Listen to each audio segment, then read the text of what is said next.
Welcome everybody to the Slovenian Open in Podcetrtek, presented by the IBPF and Predator Group. Our next match for today is a winners round 2 match between Roman Hibler from Czech Republic. He will be up against a young rising star from Serbia, Lazar Kostic. My name is Tim de Ruyter and I will be accompanied by my good friend and colleague Graham Hickman. What do you think about this matchup, Graham? Hey, thanks Tim. Welcome everyone. Thanks for joining. Yeah, it's going to be interesting, this one. I guess it's a case of experience versus youth, Tim, potentially, with Roman's been around for some time, and as you said there, Lazar's a bit of an upcoming star.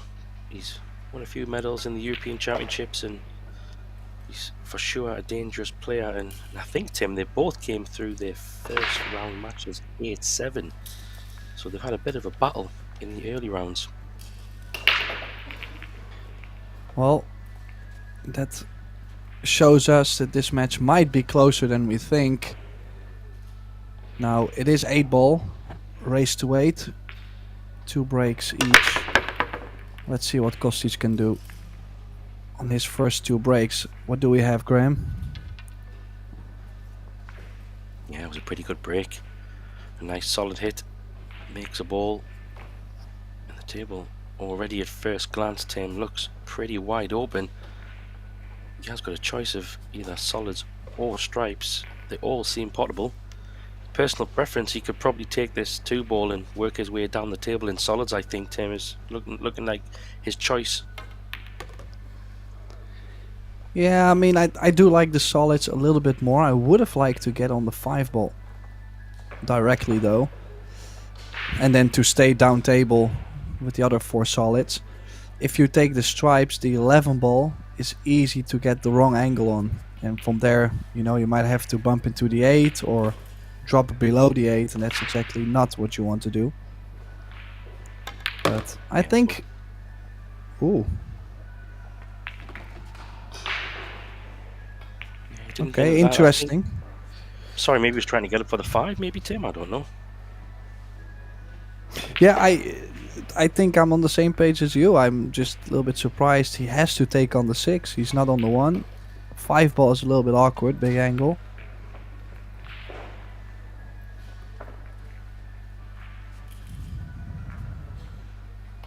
Little, maybe canning in the balls that maybe he ideally wouldn't like to, but he's got a nice angle on this one. He could just roll it in ever so slightly if he wants, or kind of a stop shot just to come in between the black ball and the stripe there, or he can use the rail if he has got a bit of an angle. But that 5-ball is pretty wide open, Tim. I don't see any maybe issues here. Should be fine. Yeah, only he got a little bit straighter on the 3-ball. It's not like a natural angle, as you see. I had to punch the ball out. Has done that nicely though.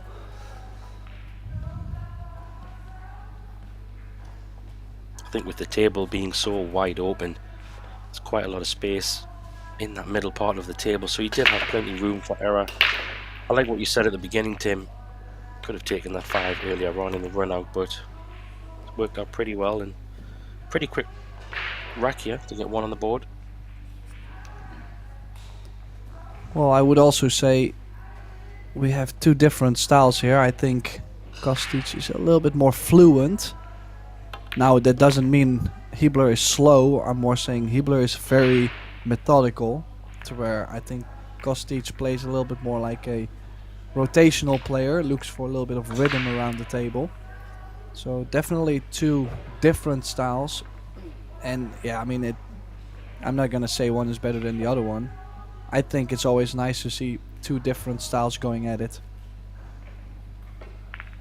Yeah, I fully agree. I think it's interesting looking at Lazar's European Championships in the juniors and what he's played, and he's had a silver in the 10-ball, and he's also had a gold a few years back in the straight pool as well, so he's obviously very good at working his way around the table clearly. And I am a big fan of 8-ball myself, Tim. I know you are too. I do think it's a super interesting game because of all the different options and variations that people can run balls out, but very much break and run game for me nowadays. Yeah, well, especially if you look at this format where we are not racking the balls with a template or a rack. It's the tables are tapped, so that also makes the conditions even, but also a little bit easier to run out, of course. They're gonna spread better.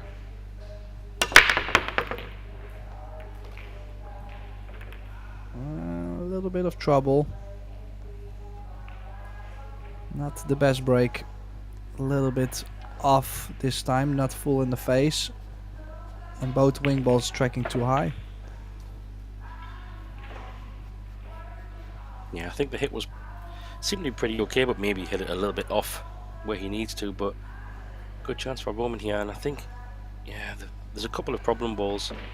We have a problem stripe in the bottom left corner covering the one ball, but you can get on the one ball from the 6, so there's a few options. Both colors, both solids and stripes have potential. 10 balls in a little bit of a not ideal place, depending on how he plays it, but looks like he's going straight for stripes here, Tim.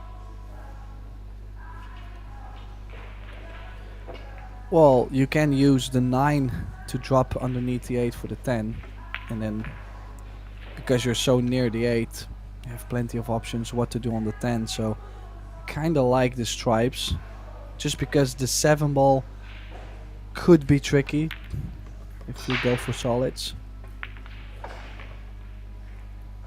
Now, Exactly, position. Sorry, go on. well, I was just going to add to my two different styles. Hibbler more methodical, Kostic more fluent, maybe around the table, is that we are using a shot clock. I believe it's 35 seconds per shot and 1 extension per rack. 60 seconds after the break, so it kind of forces Hibbler to play a little faster too. And I think it actually favors him, to be honest. Yeah, you can definitely have paralysis by analysis sometimes when you're... That's the thing with 8-ball, there is so many patterns you can go in, so many paths. Needs to keep running, he's okay. You can just keep looking at it, but I think, like you say, Tim, I agree, the shot clock kind of pushes you just to make your decision and get down and play your shots. But this is a key shot here. He needs to get good angle on this 9 ball. Doesn't want to have too much angle to lose the cue ball. This could be okay. He's going maybe... Would he cannon into the 2 ball, you think, Tim? I don't think he can hold this. Well, maybe if he pockets the 9 on the thick side of the side pocket, maybe he can go into the rail and a bump into the 2. But I would be worried to catch the right side of the 2 ball, so maybe he can still kill the cue ball. Cheat the pocket and kill. Oh no, he was fine. Yeah, it was good.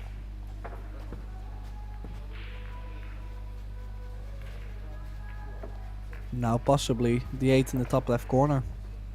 Don't think he has enough, especially queuing over the 2. I would like to opt to just kill the ball and take the 8 long. Yeah, that's a good choice. You could try to run it round a couple of angles, but then you're flirting with the 1 ball and all kinds of crazy things could happen. I think just roll it in.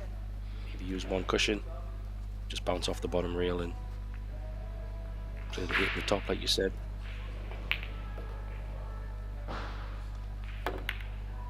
I could even hold it even better for the top left.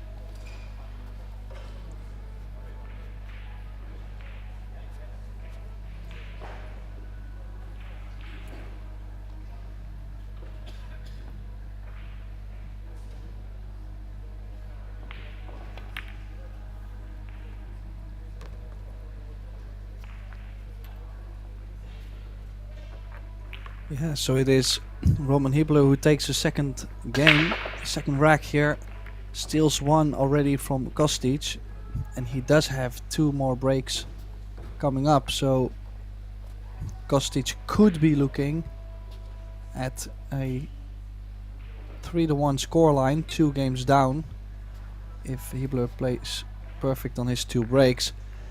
Which is not really the best scenario if you consider he had the initiative, winning the leg and having the first couple breaks. Now, maybe I'm a little bit too ahead. You never know, because obviously Hibler has to break a run twice. You never know what you get after the break, and you still have to make something on the break. So let's see how well he does on the break.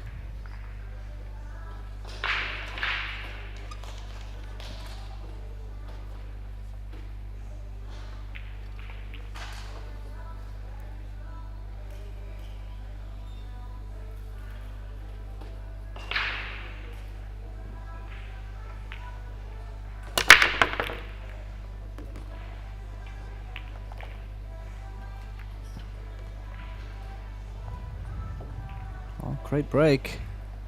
Look at his spread too. Such a lot of space near the 8. And basically the table is separated, but only the pink 4 doesn't go by the 10. So I'm assuming we're going stripes, right, Graham? Yeah, I would agree. Pink 4 does go in the top left, and he has some options to get there if he wants, but I think I'm with you, Tim. I think stripes are probably the ball here. He has a few options to get also down table for the stripe next to the 1 ball as well, so yeah, I'm with you. Come straight over to the left side of the table, maybe get rid of these 2 little complicated balls if you can. Well, does have to take the 14 out as soon as possible. That's where I would be going, because the 14 is blocking the 15, and it's also not really, the 14 never really is a nice setup shot to get to the 15. So in that case, let's see, it's still a little bit tricky though, the pattern, because there's not a ideal setup shot for the 8. You still have to get to the left side of the 12. Yeah, I think that 11 ball, yeah. Tim, the 11 ball, Tim, could be quite nice if he can get to the right side of the rail, somewhere where the cue ball is kind of now, but a bit further down the table. You can use the 11 to go across table for the pink. 12 is an option. You could even go for it now if you really wanted. It's on. Well, the thing is, I'm not a big fan of leaving, for example, the 15 or just the 10 to get back down table for the 8. So in that case, I would consider always taking the 10, get to the 15, and then get to the 11. But if you get straight on the 11, now you won't be able to get to the 12. So it's a lot of ifs, and I wouldn't mind shooting the 11 ball right now, because at least you keep the options open.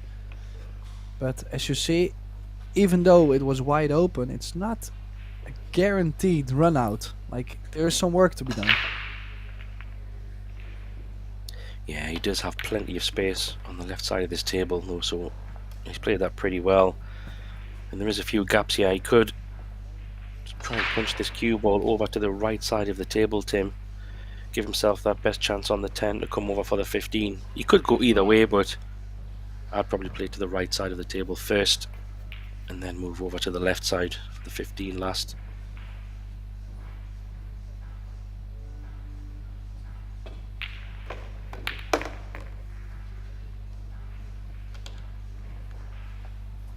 Oh, that was tricky, and you could see he felt nervy too there.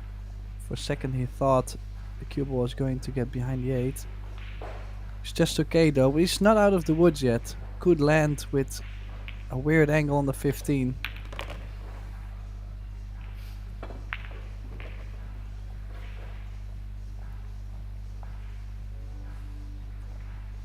Yeah, he maybe has, Tim. I don't know. Do you think he can draw this straight down past the 3 ball for the 8 without touching a rail? Oh, he might have to go around the 3 ball. I mean, if he's straight enough, surely he'll go in between the 3 and the 6. He's just okay. Yeah, just okay. For a second it looked like it might have gone a little bit short, and from there the cut is kind of nasty, but he's still on the 8 to get his first break run of the match on his first 2 breaks. So now scoreline 2-1, Has one more break, Hibler, and like I mentioned, one mistake from Kostic can already be quite costly in the opening of this match.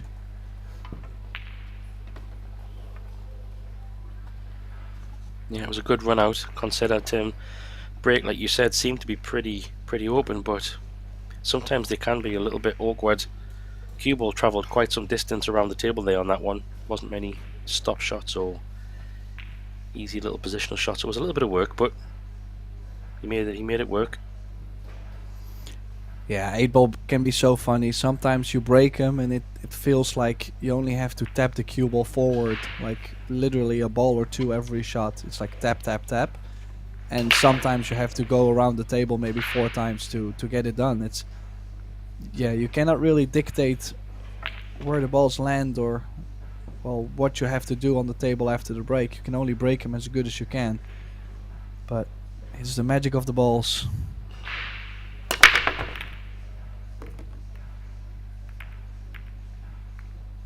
Well, same 4-railer going in, just as the ball into the side, but this time a more scrappy layout. Also, I don't think he has a very easy opening shot, but he also, the 9-ball is locked up, the 10 is not very favorable, and what kind of opening shot does he have on the solids, Graham? Maybe the 3-ball?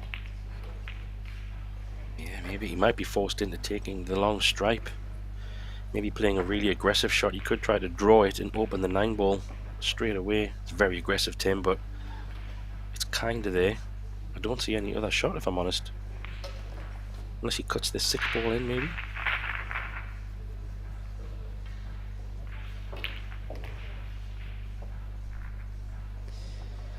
Yeah, unless you can play a safety behind the 11. Is he on the 11? No. No, he's playing safe behind the 11. I like this. Because there is no way on this planet I would like to be stripes. So he left it in the side. Yeah, but there's 2 problems with the stripes and he has left nothing on the solid. So I think, I mean, I would let anybody shoot from here. Yeah, I'm just wondering if the 10-ball, Tim, if you just get low enough below the black, the 10 definitely goes into the bottom right. It's just, I think the bigger problem is definitely that 9-ball, as you say. The 10 does go in the top corner as well, so there is options on the 10. But if you're going to run these stripe balls out, you are going to have to find something to open that 9-ball. I definitely don't think it goes. Yeah, I mean, if you look at it percentage-wise, I think the odds are pretty low to get nicely on the 10. The 8 is pretty much close. So it's a small window to be on the 10-ball, I feel like. And also there's not many stripes nearby, so you have to do something to get on the 10.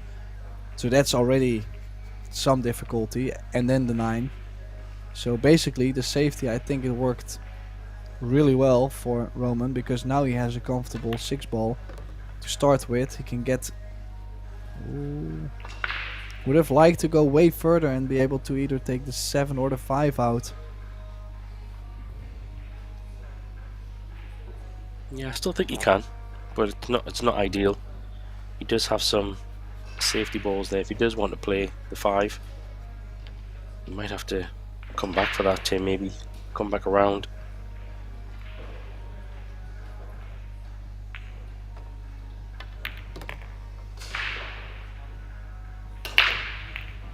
A pace.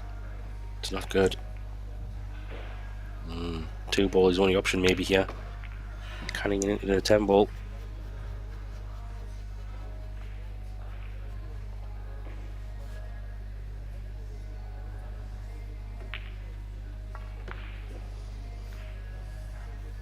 Yeah, this could go wrong.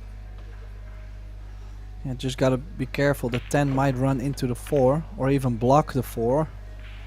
Oh, he's missed the 2-ball as well. Look. Oh. Yeah, took his eye off the 2. Well, the thing now also is the 4-ball is now being blocked by the 10.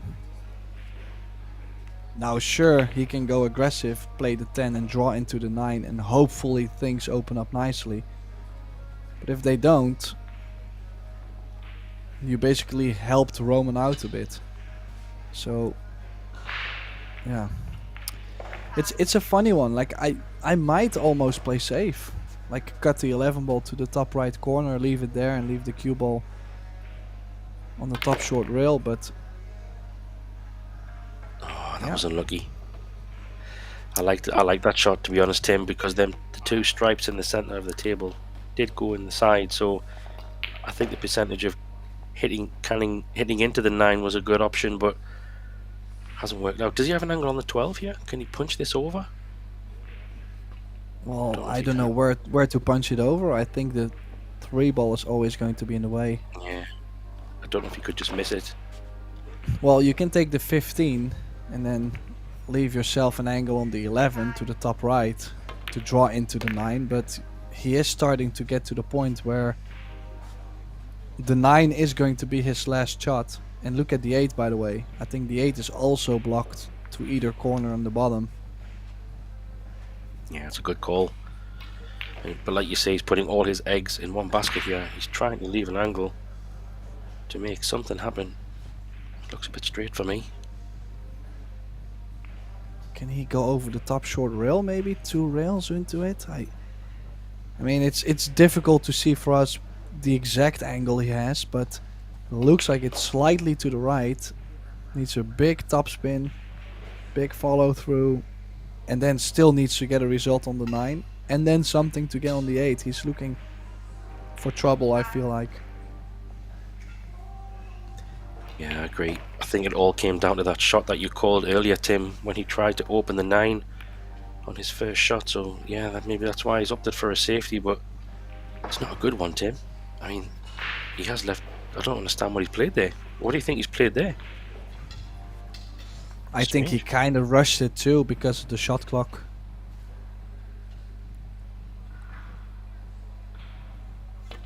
The thing is, he had to position the 11 in a nice, well, near the 8 to where his next shot could be opening up the 9, but also had to kind of block the pocket for Roman maybe on the 7 or the 5, because yeah, Roman now has a wide open chance to still win the rack. Yeah, that's not ideal, because you can only go forward from the 3 ball really, and he's going to leave. He might have to take this one now. Yeah, this one's a little bit more trickier than he would have liked. He could roll the 3 and then take the 4, and then play the solid next to the 9, the 5 ball last, but I think he's going to try and punch this in off the right long rail, Tim.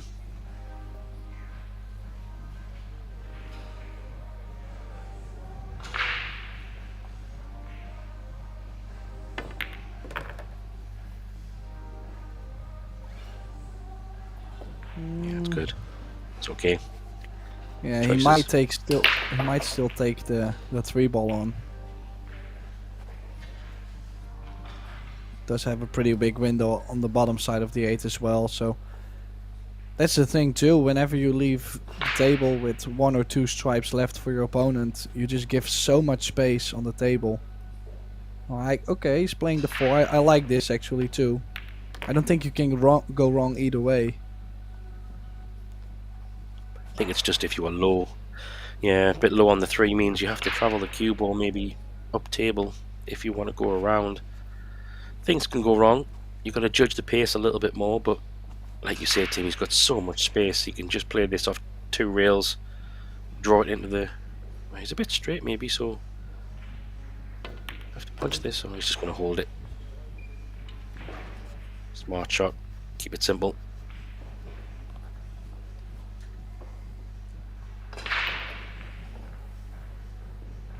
Did he settle down yet, or is there maybe some nervy stroke on the 8? Well, the answer is no. Punched it in. 3-1 lead, so he definitely gave himself a little bit of a backup.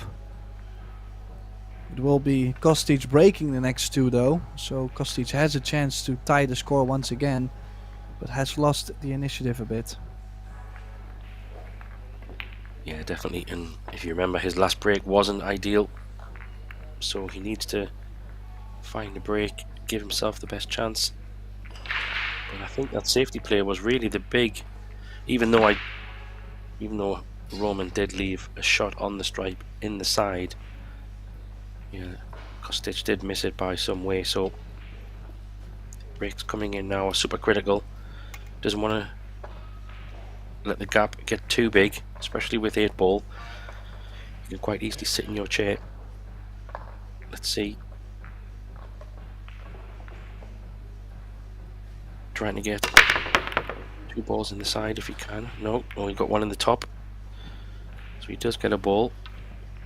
There's a problem straight away I see there on maybe the solids, but stripes aren't too bad, Tim. I think all in all it was a pretty okay break. He didn't get the balls in the side, but he did get a loose ball, if you like, in the top. So he's got choices here. He's actually on maybe the solid down the bottom right if he wants to play it. I don't think it's a combination.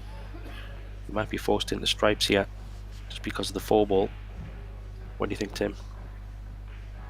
Yeah, I really like. I fancy the stripes. The only thing is for stripes is the 8 doesn't go to the bottom left, but ideally you could leave 13, 12 to get to the 8 in the bottom right.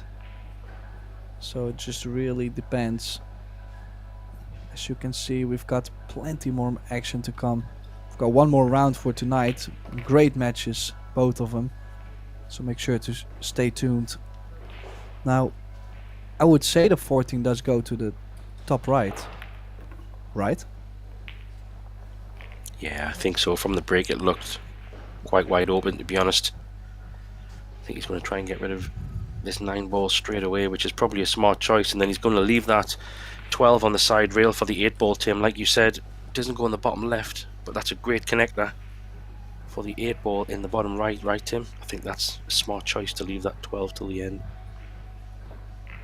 Yeah, for sure. And if you look at 11, 9, 14, 10, 12, don't think he has to do too much. The only thing that could happen is maybe too much angle on the 10, and then he will have to go maybe 2 rails to the 12. But overall, I don't think he's in a really bad position.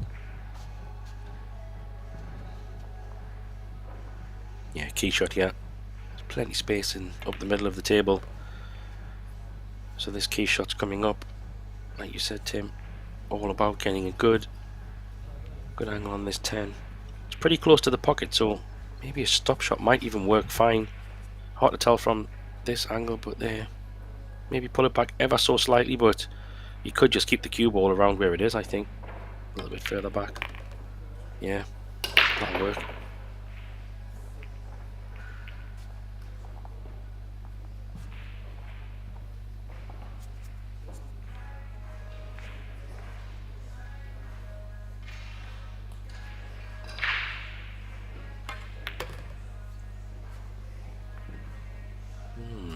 This one be queuing over the 4 a little bit. That it's not perfect, but he's straight enough where I think he can just roll this in comfortably. Doesn't have to do too much with the cue ball, so focus on the pot. The 8-ball should be waiting very nice. Well, he won't be able to stun the cue ball, which is most preferred when you jack up. Handled it nicely, but rolling the ball being jacked up can curve on you as well. So a little bit of a tricky shot, but good to see that he's hanging in there. A nice breaker run from Lazar Kostic and pulls one back. Yeah, it was a good run out. I think the balls broke pretty well. Sometimes when you break, Tim, it's you're kind of forced into taking solids or stripes sometimes. And in this case, yes, they were both pretty open, but didn't really have a solid option anyway. He played some pretty okay shots, nothing too difficult. I think the connection ball to that 8-ball was the big factor there, and the 12-ball was sitting nice to connect him there. So as we see on the table, Max Lechner there currently at the table. Current score on that table is, need to refresh my screen, but it was 2-2 a short moment ago against Thomas Kaplan, but I'm sure there's been a few racks since then. Yeah, Max Lechner is 4-3 down at the moment, so looking to get it back to 4 fall. While we come back to our table full as our second break. And you'll be hoping for another break and run.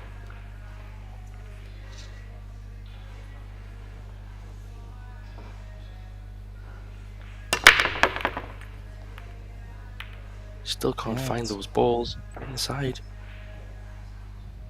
But dry break. And it's actually a pretty good break as well. First glance, they're both, again, pretty open. A little bit of a stripe issue down the bottom next to the 5 ball there. If he wants to go stripes, 2 balls a little bit messy. But I think probably lean, yeah, maybe towards the stripes here, Tim, potentially. That 2 ball. Unless you can get on that 2 now from the 3 ball, that could be a good option. Then take solids. What do you think, Tim? Yeah, I kind of like that. I think he has the angle to get to the 2. The thing with stripes is the 13, it's very easy to stay on the high side, like where the cue ball is now, and that angle is not very nice to play on the 13. You might run into the 5, you might not get the cue ball out. He was a little bit worried about opening the corner for the 7 ball. Is he still on the 5? I would assume so. But he's still keeping the 3 ball in front of the side to get to the 2, like you said. Yeah, I think I can understand why he opened the pocket. And with the 3 ball being so close to the side, he does have a 1 ball there as well that could help him get to the 2. So not a bad choice to go this way. Yeah, he's lining it up there now. It's all about taking this 7 ball, then the 4 ball potentially up for the 3, and seeing if you can get on that 2 ball. That's going to be the key shot in this rack.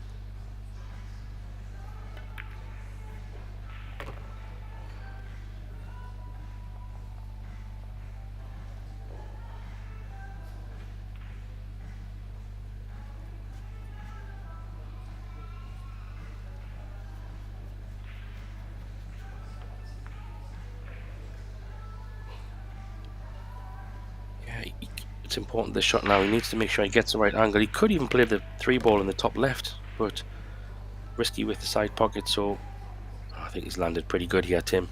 I think he can just drop this in. It should be no problem to get on the 2 from here. Yeah, and then has to make sure he gets pinpoint shape on the 1 ball, because he will have to move the cue ball a bit from 1 to 8, unless he plays the 8 in the bottom left corner. He did get to the 2 ball, so in that case he has solved it nicely.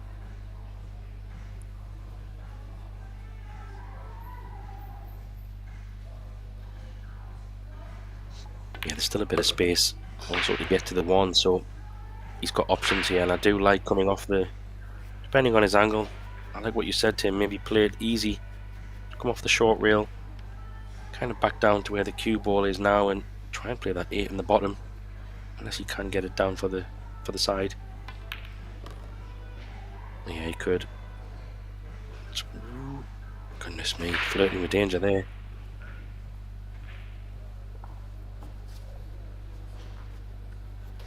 Yeah, that definitely could have went wrong, but still nicely on the 8. As you see, it takes all this time to prepare. To extend the lead again to 4-2. Roman will be breaking twice, so basically Kostic, his situation hasn't really become any better. And it looks like he chose to take a timeout as well, so that means we will have to probably wait 4 minutes and 59 seconds before play resumes on this table. Or less, depends on the player, of course. So let's see on the other tables what we have going on. Now, I seen the draw is kind of brutal in this Eurotour event this time. I've seen quite matches happen. but there's a lot of them, so I'm gonna try and pick the best ones.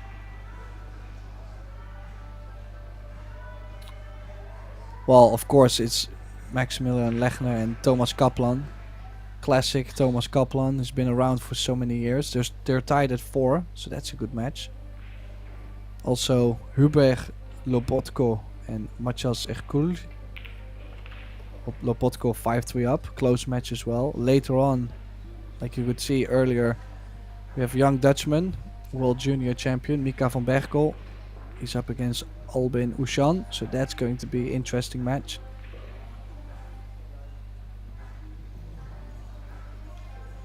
Mieszko Fortunski, the latest Eurotour winner, will be back in action as well. Viktor Fortunski though, his little brother, he's currently up 4-2 against Tobias Bongers, our European straight pool champion. So, I mean, there's some interesting scores going on, always, obviously, but also Michal Muklevich from Poland, 5-3 up against Roberto Bartol, close match.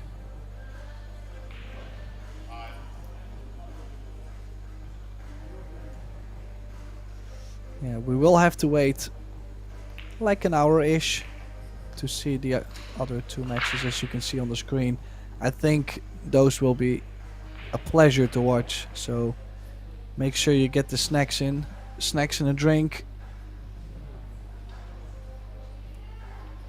Yeah, I think the Albin match will be interesting, Tim, because, I don't know, question for you, do you think maybe Albin's a little bit overdue? He seems to have, I don't know, I think Filler obviously won the first few tours, and then obviously Fortunski, so he's probably looking to try and go deep in this one and see if he can snap it off, but Van Berkel is no easy draw for him, that's for sure.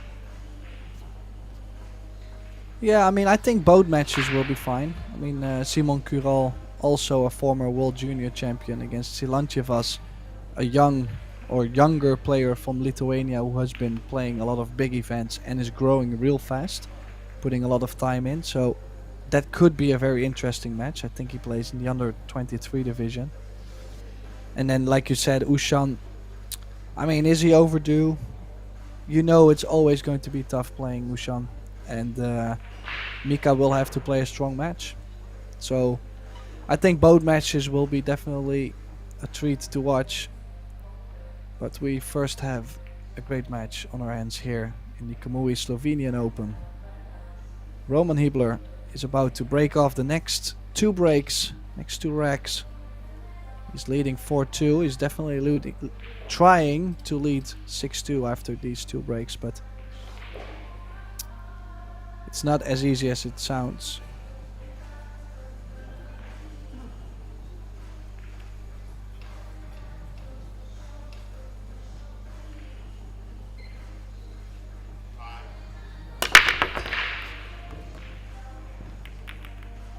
A little bit of cut on the break, but look at this, makes that 1 ball in the side. Oh, and just when I thought everything was going to be in the open, a little bit of a tricky situation with the 6 in the top left, little cluster, and the 8 is blocked by the 5 ball in the bottom right. So a little bit of work there. Would you like the stripes, Graham? Yeah, I think so. Just because of that 6 ball, like you say, and he does have an option maybe straight away on this 12 just to go down table to try and get those 2 stripes out of the way, which maybe could even open the 8 ball up if he can play a little. Not sure what he's played there, Tim. Do you think he tried to hold that maybe? Yeah, I would assume so, because running too far wasn't really gonna give him much more. Landed a little bit funny. I think he's still on the 15.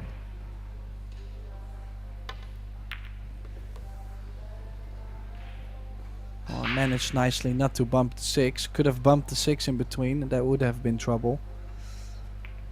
So now, just thinking, I would maybe try to go stun left, come back and play shape for the 9. You know you're gonna get close to the 14. If you land short, you're on the 13. Yeah, I think I think he's looking to play that 8 ball in the side, maybe, Tim. Maybe even the top right past the 1 ball, potentially. You just drop this one in. Well, the tricky thing is to get on the 9, because you're playing the 13 in the same corner as the 9 ball, and when you get too much angle on the 13, it could be tricky to even get on the 9 still. Now, I think he's just okay to do that, but he also has to get straight on the 9. If he gets a little bit too much angle, he might not get on the 8, so it's a little bit tricky. He would have liked to be straighter on the 14. Yeah, I don't even know if he can actually draw deep enough on this 13 ball to avoid the 4. He maybe just can, but he might have to go into the 4 here. Don't know if he's got enough. He can pinch it.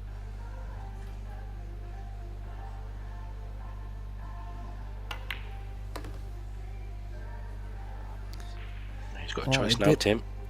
He could play into the 8 here. Well, I think that's his only choice. He did not land straight. He needs a good bump. Now, would you like to go softly into the 8 to either have the 8 in front of the side or to play it in the top right corner? Or you play more pace, banking the 8 off the long rail for a top left corner? I try to hit them right in the middle and just bump the 8 a little bit towards the left side so you play. That might. Well, does it go past the 2, Tim? Don't know if it does. Looks I don't think so. No. Yeah, I would have played right into the middle of those 2 balls and just pushed the 8 a little bit further up table. Well, maybe it does. He looks to be fine, yeah. Wow, it does. What a result. Landed absolutely perfect. So there you go. Yeah, and yet, surprised he ran into the 5 ball there. I thought he had more angle to run into the 8. Yeah, risky shot, but landed absolutely perfect, really, let's be honest. So he's more than happy to take that. Takes a 5-2 lead. There's another break to come.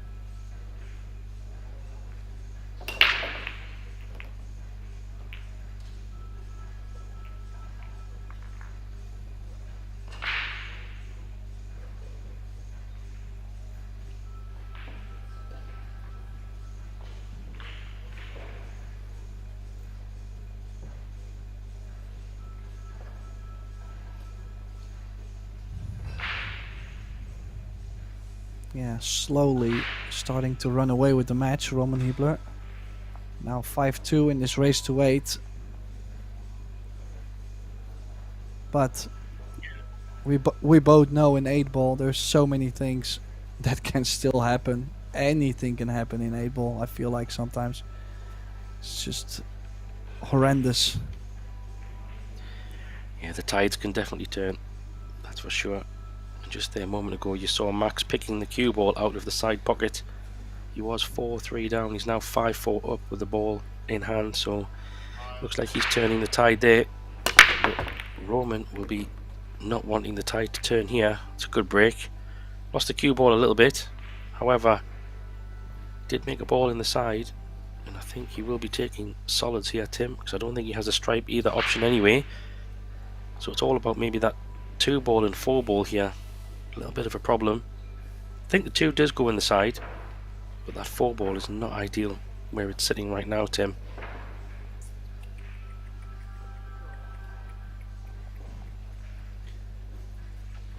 Yeah, difficult. I actually need more time to look at the table as well. It seems like, does he even have a starter on the stripes? Does he have the 15, for example? No, I don't think so. Oof. Yeah. Well, the good news is for him, if he goes 1, takes a 2, and then 6, and then from the 5 to the 3 ball, I think that's what I would try to play. And then from the 3, I can get underneath the 4 to play the 4 in the top left corner. Or does he maybe have something on the 9? No. Yeah, it's a bit wild. I think what your call is good. I was looking at the 4 potentially in the top left once that 6 ball is removed, but there's a bit of work to do before then. How's the pace? A little love bump, that'll work. Get that 2 out of the way. He's got to take the 2 now, even though he's on the 6, Tim. Surely you would think he would try and get that 2. He's not looking at it though. Interesting. It might go in the top then. The 2 might go past the 6.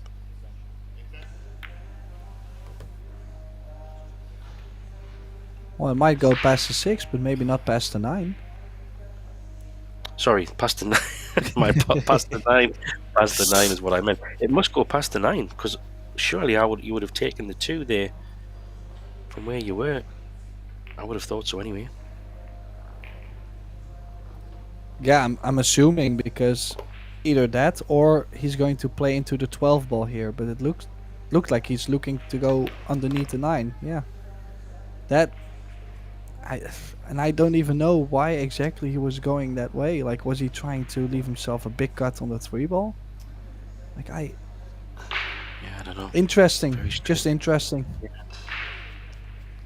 Not really sure what he was trying there, unless he was just trying to pinpoint position on the 4 somehow, but he's in a bit of trouble now. Got to figure something out. So that 2 ball must go, because he's looking at it.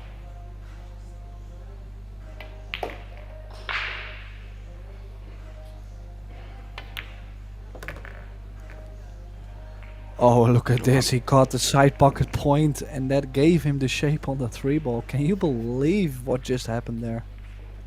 Wow. And I don't know how much his angle he has. If he can't hold to get bottom side of the 4 for the top left, he can definitely try and bump the 4 up the rail. No, I think he can still hold this, yeah. Oh, Tim, what a result. Roll. I mean, not saying he played a bad shot on the 2 ball, but to catch the side pocket point and that giving you the shape, that is insane. Yeah, but I think, give the credit where it's due, it was actually a very tricky 2 ball. Of course, we were looking at the cue ball coming down nicely for the 3, but that 2 cutback, it was extremely tight past the 9, and he did flush it, so he's taking the time out himself here. It's very, very good 2, and a nice result on the 3 there, Tim. Very nice.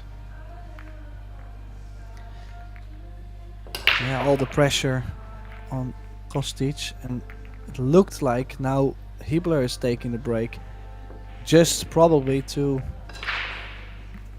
elevate the pressure even more on the youngster, because he's going to be sitting in his chair thinking, okay, well, I cannot afford myself another mistake. I have to play perfect. If I have any more dry breaks, it could be over. You know, like these kind of thoughts, they appear.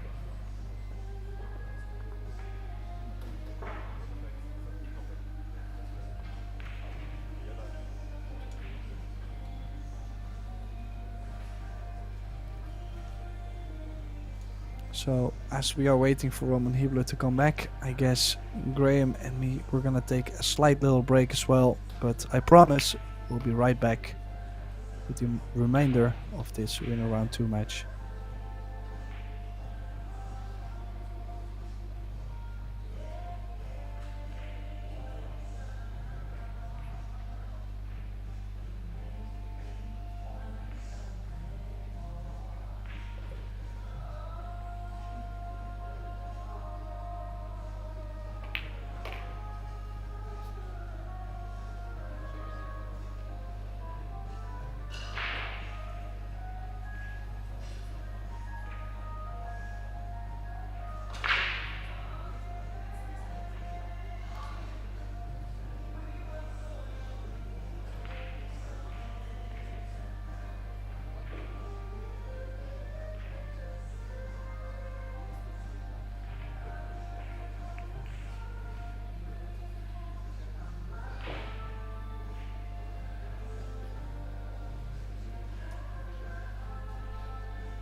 So we're back here.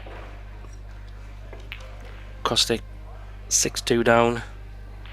Really needs to make some moves here and get this break working. Hasn't been able to find the 2 balls in the side. So hoping to maybe resolve that.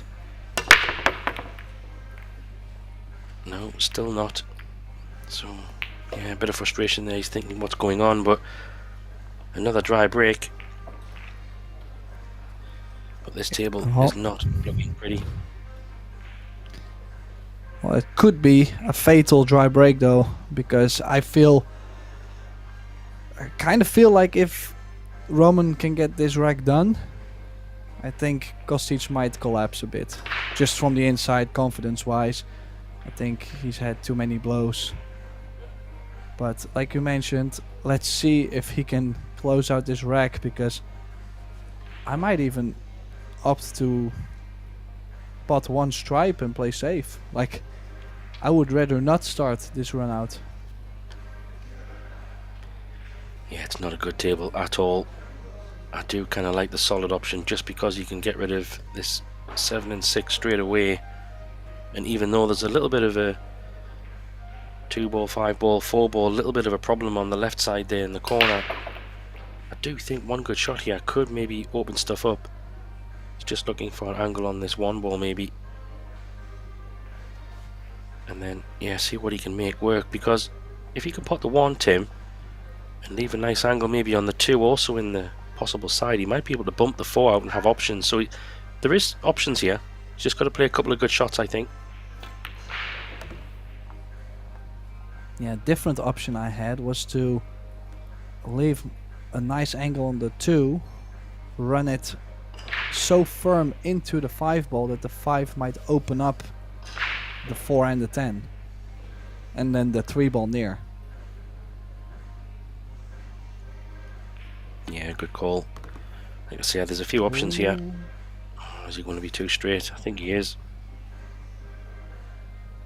Well, there is a very clean way to play it, and that's a stop shot on the 2, the 3 ball to cross over for the 4 in the top left, and then to follow a little bit to play the 5 in the other top right corner. But you need pinpoint shape, maybe even, no, you have to take the 2 first, because the 5 won't go to the top corner if the 2 stays. Yeah, it's a little bit tricky now. So he's going to play maybe 3 to 2 here, Tim. He's going to definitely leave the angle that he needs. And this is the pinpoint position shot you're referring to. Once he pots this 2, the 5 will be available in the top right. But he has to get on this 4 ball. This is the big shot here. Well, he could bump into the 4 and have the 5 still to the top right, but it's difficult shots. Those are missable.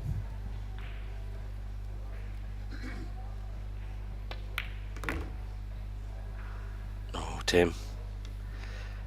Yeah. Spot of trouble now.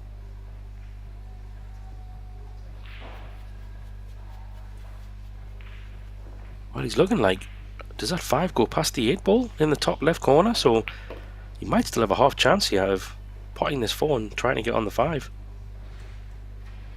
True. Oh wow! Look at this. He's on the 5 ball. Like how? I mean, he might not have a full corner, but then still, he's got something to shoot at. And imagine being in the chair. Imagine being Lazar Kostic in the chair, knowing that it was a very messy layout, hoping for another chance. Then your opponent, he might run out. From that position, this is crazy. How well has he run this out? Made that's something incredible. Happen here. Yeah, that's I mean, it was a good 4 ball, but he judged it perfection. And lucky for him, the 5 did go past the 8, but that's a bit of a wild one. I have to say, he'll take it though, as we would. You would take it, Tim, I'm sure. Yeah, all day. But I mean, like I said, that could be the final blow. You know, like what is Kostic going to try from here? Is he going to tell himself, okay, I'm gonna break the balls, break a run, hope for 2 dry breaks, then I have to break them perfect again. Like, yeah, at some point, it sounds so impossible to where your confidence just drops instant. Yeah, but he's just not finding the break at the moment, so he's not giving himself the chance. Can't seem to get that ball in the side. Again, nearly one in the top, yes, and the bottom. That's a bit better. He's got options here. Doesn't really appear to have an easy stripe starter, but he does have a nice solid in the top corner. The 6 ball, I think, is possibly his option. Don't like the 12 maybe, but yeah, I think solids here, Tim, is the way forward, judging by where the cue ball is and the stripes. Yeah, I'm not a big fan for stripes, especially if you consider, you know, like, he must not be feeling too great at this point of the match. So I'd rather just stick with maybe an easier opening shot, you know, just to get back into it. I mean, there's no way he's gonna give up at this point. Like, I mean, if you're there, you better try. Still cue ball on the rail. Might have to play for a 5 ball in the right center after the 6. Oh dear. Oh, he might have the 3 ball. He might be lucky here. Through the gap for the 3 potentially. That would be a bonus. Don't know. Maybe a combo. 5-2 combo on the side if nothing else. Yeah. That's what it's looking like. 5-2 combo here, Tim. This is not easy. This could go wrong. This could be the match shot right here if he doesn't make this. Leave a wide open table for Roman.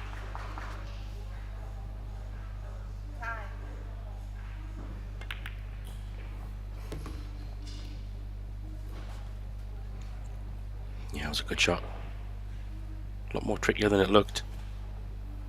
Still got a bit of work to do, so I wonder if he can play. Yeah, maybe a 5 ball stop shot.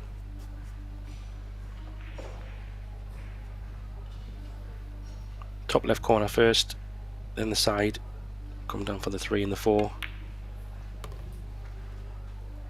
Well, just gotta make sure he has a really slight angle on the 4 ball. If he gets a little bit too much angle, he won't be able to leave the cue ball for the 8 in the top left. Because as you can see, the 12 ball is blocking the 8.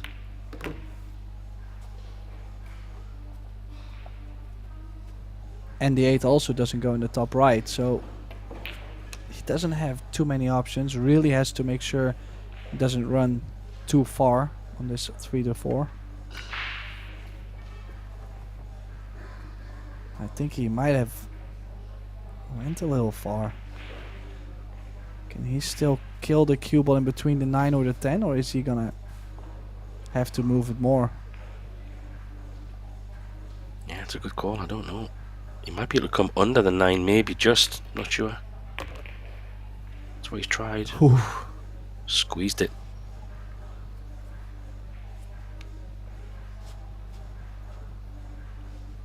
Pressure pot here. Still fancy him to make it, but bit of pressure on this one.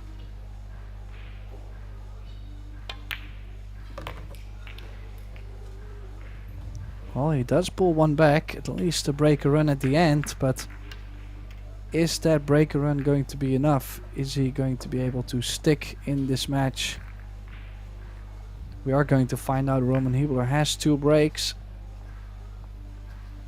Only needs 1 good break and a nice open table to get to the winner's qualification round.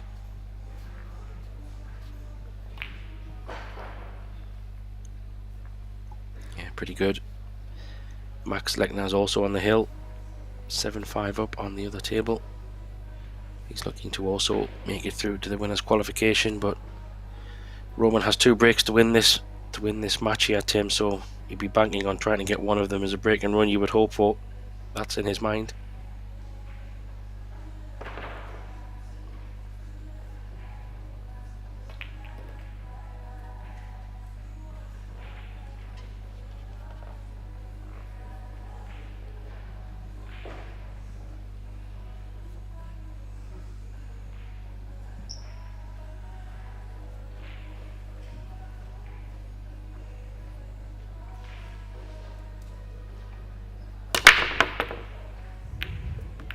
Oh, another great break. Just the impact. It's not always about the perfect cue ball, but in this case, look at the spread as well. Wide open. He has the choice to take either stripes or solids. This might be bad news for Kostic. Yeah, it was a good break, wasn't it?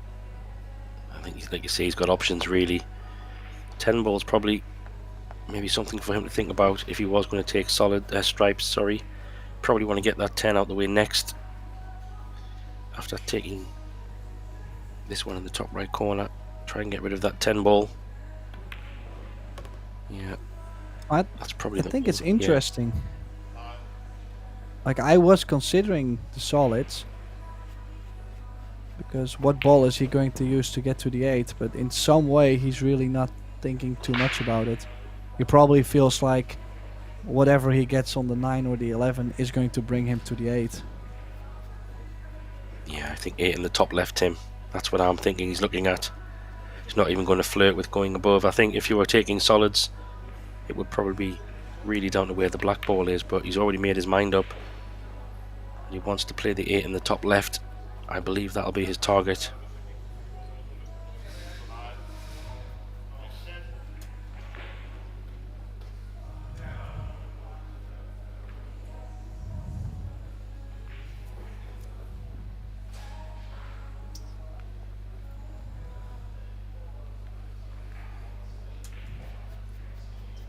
Yeah, 1 or 2 good shots here, and this is all she wrote.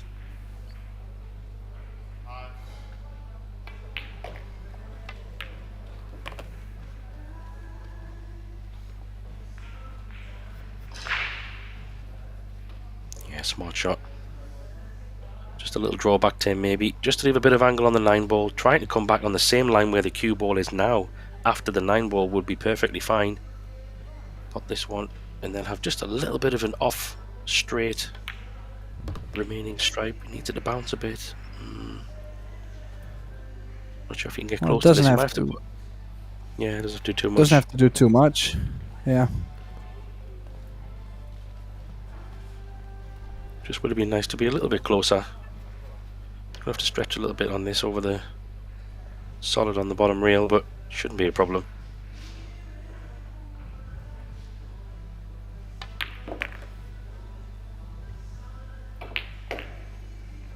Yeah, he's good, Tim.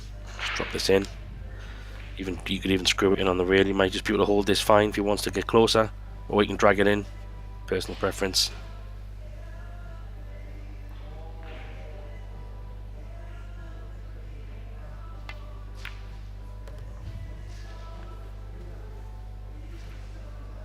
Well, this 8 ball to get into the winners qualification round. Pretty strong performance from Hibler, but also too many dry breaks from Kostic cost him the match if this 8 ball goes in, and it is in. So Roman Hibler beats Lazar Kostic 8-3 and advances to the next round. Graham Hickman and Tim the Writer in the booth. Thank you so much for joining us, and be sure to join us for our next match in about, well, precisely 39 minutes, 7:30 local time. We have some great action to come, so be there or be square.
Musimy zacząć o czasie, nie? Trzecią, no. 19:30 musimy zacząć. Patrz to rozbicie.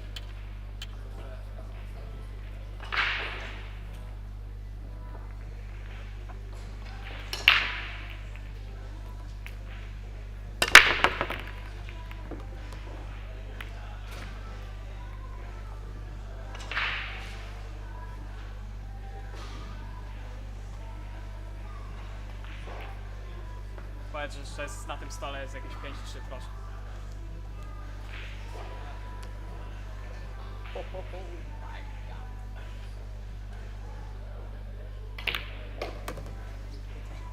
Trochę poczekasz.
Well, a warm welcome to our viewers joining us for the closing matches of this first day at the 2025 Kamui Open, brought to you by Predator. We're in the idyllic Therme Olimia Spa in Podcetrtek, Slovenia, and this Eurotour event is 8-ball, race to 8. This is the winner's second round, and I'm Gethin Davis. Joining me in the booth and to introduce our players, a favourite on the mic, Tim de Wouter. Welcome, Tim. Thanks, Gethin. Pleasure to be here, and what a match we have here between Szymon Kural from Poland and Jokubas Silanchevas from Lithuania. Definitely two of the rising stars in the building, I would say. One, I would assume most of the people would know him. Szymon Kural, former World Junior Champion, has been getting some good results lately, but he's definitely looking forward to getting possibly to a semi-final somewhere. Now on the other side, Jokubas Silanchevas also has worked with Micha Gradisnik, the Slovenian coach, and is from the same country as Piers Labutis, a good friend of mine. I know they have spent a little bit of time. He's been playing the European Championship in men since he was quite some years younger, and the under 23, so there is some experience in this arena. Let's see what happens in this match. Well, he's made two off the break there, Tim, and you've got me excited. I have to admit, I recognise the names, but I've not had the chance, or the privilege rather, to see either of these gentlemen play. And looks like Simon's won the lag and will get the first two breaks, and it's looking promising. Yeah, not too many clusters on the table. Now the only thing though is possibly the pink 4 doesn't go by the pink striped 12 ball to the bottom right. So based on that, I would like to start my campaign with the stripes, but does he have one? Well, he's having a good look there, and from this camera angle, it looks like a thin cut on the 15 perhaps, or maybe the 14 in the middle. He may be forced to go solids here.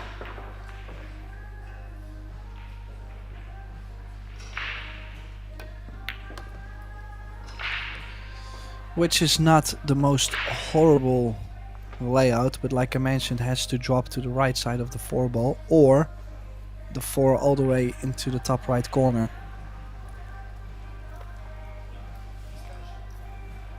Yeah, he just came round and had a little look at the angle for the 4 there.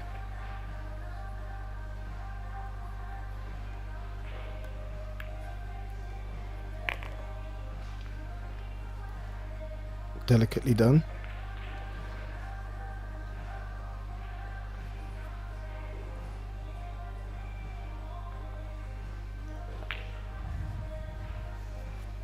Well, might have to leave the 2 ball there. I kind of like to play the 5 and then go from the 6 to the 4 ball straight away.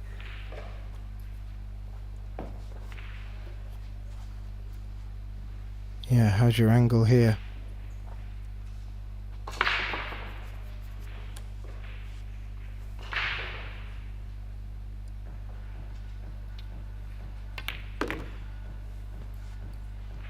Oh, he's punched that over. And just picture perfect on position, I believe. Yeah, maybe a little bit of a bigger angle, but on the sliding cloth he could still go also around the 11 ball, 2 rails, but could also kill the cue ball still. Yeah, had plenty of options there, but has solved the 4 ball nicely. Won't be too tough to get something on the 8. The question is, how close can he get to the 8?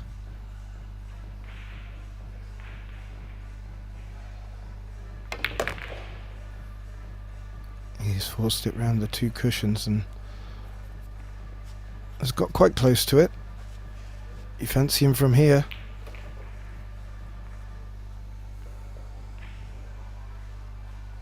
Yeah, excellent start for the Pole. Who makes the 8 and opens the match with a break and run. Nicely done. Was really not 35 seconds. the easiest of layouts to open the match with. Can be tricky, you know, there's some early feelings always. Whenever you start shaking the hand and you start lagging the balls, the pressure instantly rises a bit to then come up with a couple big shots, especially a couple big positional shots. Can be difficult, but he's done that very nicely. He opens his account. First rec goes to Simon Cural. I was just having a look now, Tim, and in his winners round 1 match, he had a tough opponent in Dennis Stadler from Germany. He won that match 8-6, so has had plenty of table time. However, will the TV table play a role in any jitters?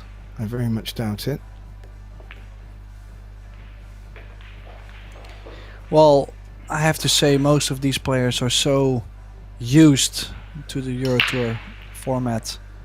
So the arena, the tables, the venues. So in general, I would not expect to see those jitters. Another strong break, Tim, and early signs good for Simon there. The solids look like the easiest option to get off to, but would it be the easiest pattern for him? Well, you have to solve that 4 ball as well. The 4 doesn't go to the side. Can he pocket the 1 off the 4 to develop the 4 ball, or is the side pocket point playing in the way? And he doesn't really have any opener, I feel like, on the stripes. Or does he have the 11 ball? Oh, he does have the 11 ball. I like the stripes more. Definitely the stripes. Yeah, I tend to agree. It did look like he was going to be forced to have to go solids, but he's picked that one out lovely.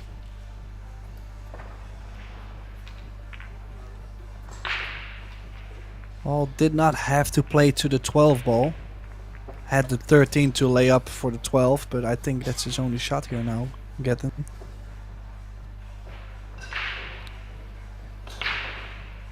Yeah. You're right there, Tim. And he's threaded the cue ball back up the table. And he's got options, and would probably want to take the 14 out here.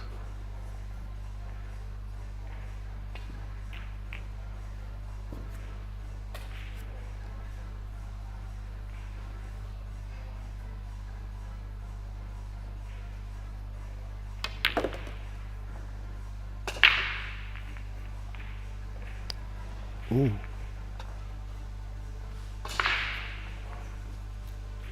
I actually thought he'd just punched it over too far, covering both 10 and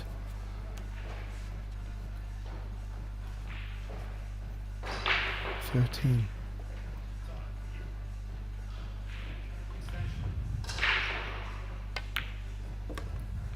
But the 15 passes.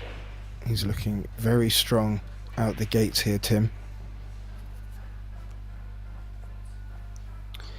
Well, you would say he is a slight bit of a favorite in this match, so that he's bringing that confidence to the table, but also he knows that if he fails to not run out a couple times, that he could be in trouble.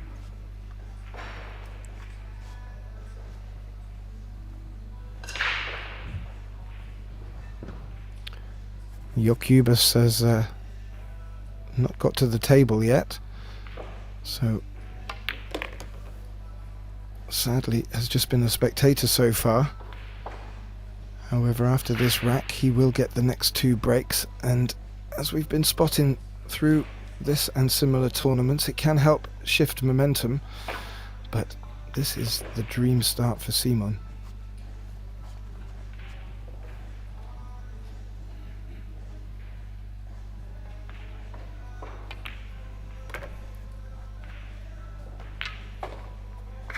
And there you have it, Tim. Fantastic stuff from Kural. 2 breaking runs. Put some early pressure on Selanchevas. But looking forward to see him play. I haven't seen him play for maybe a year. Could be longer. I know he puts a lot of time in and he travels, so just curious to see how much he progressed.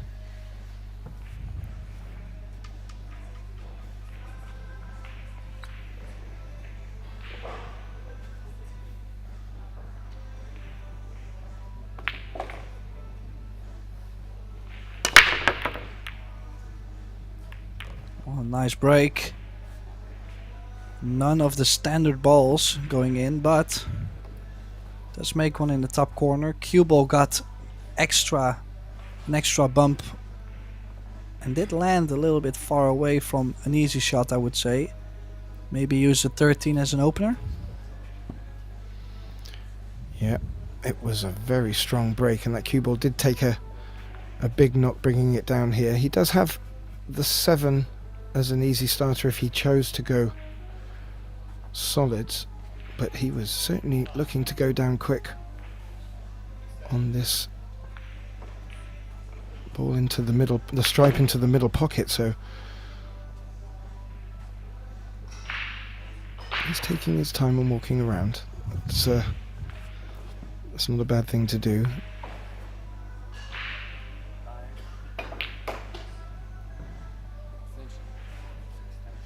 Yeah, I don't really mind going for the 7 ball either. I mean, if I would choose the one where I feel like I wouldn't be able to miss.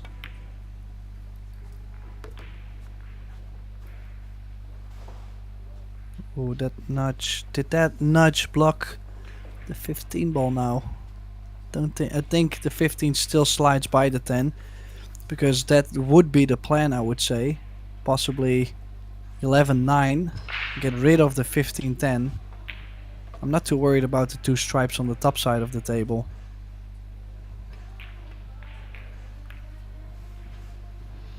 Oh.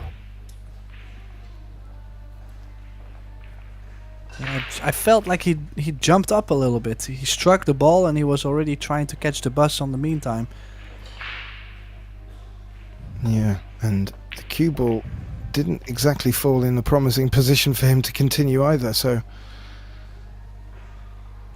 an unforced error by all accounts, and staring down the deficit of 2-0. You really don't want to be doing that at this stage of the match.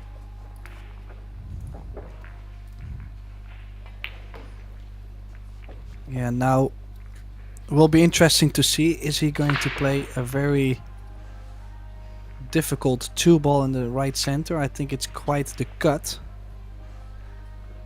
Or does he have some maneuvering to do, open up, taking away the pink 4 ball, taking that away to open up the corner for the 2 ball. As you see, the 2 ball from here, I'm not a big fan, honestly. I think it just slowed up enough to leave him shape on this 4. Well, the 4 is pretty close to the rail. He was looking to go with low right spin past the side pocket. I have to say, the draw usually doesn't take quite early, so if you jab at this instead of stroke it real smooth, you might scratch in the side pocket. It could get close.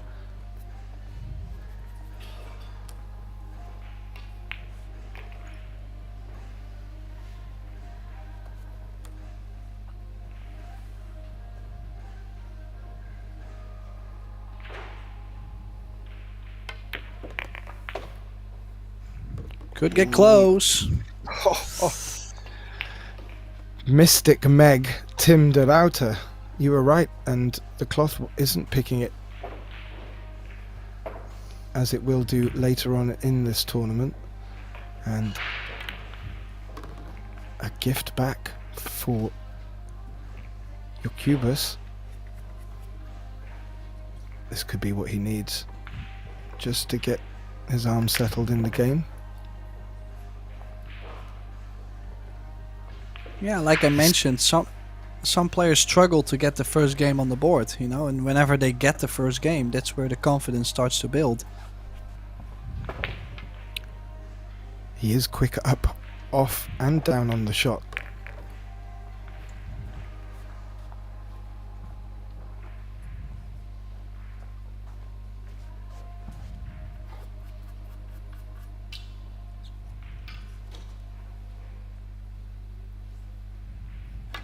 Two rails forward. Would like to be as straight as possible on the 15. Just because I'm not sure if he has the full corner on the 15. Yeah, he did nudge that 10 ball over a little earlier in this rack. Yeah. I have a feeling that he was just trying to hit it slightly thicker to slide it in. Just because the 10 ball might come into play a little bit. But that is going to hurt a little bit though.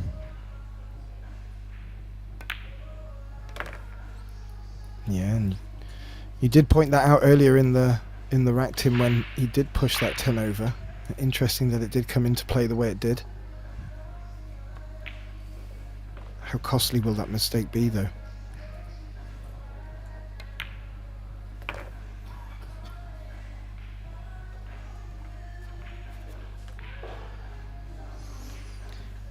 Well, Jokubas still has another break coming up after this.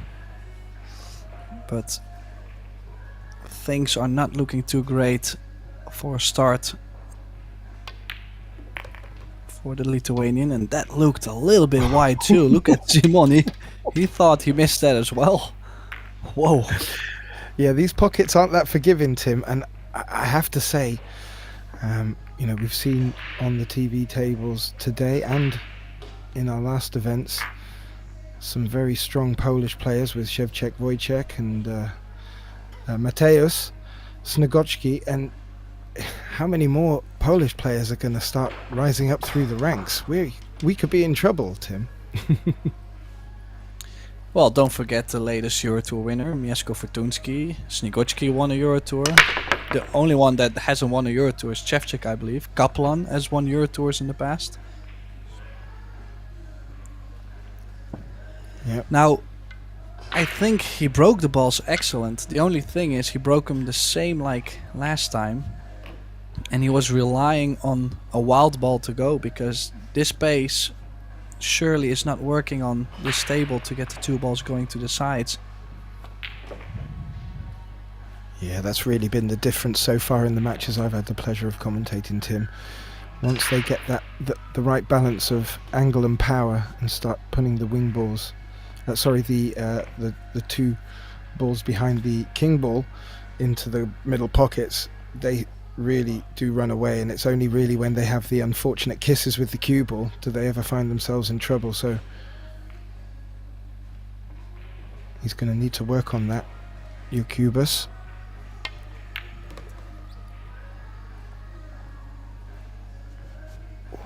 Has he left a little gap for the one ball there? Well, I sure hope so, because I don't think he's on much else. I think he has. Can he maybe draw slightly into the 10 ball and guarantee a shot on the 4? Yeah, and the 2 is a little tricky. I'm wondering if that 7 will pass in the corner pocket there as well, so may not be out of the woods quite yet, but that was a lovely position shot to find the gap there.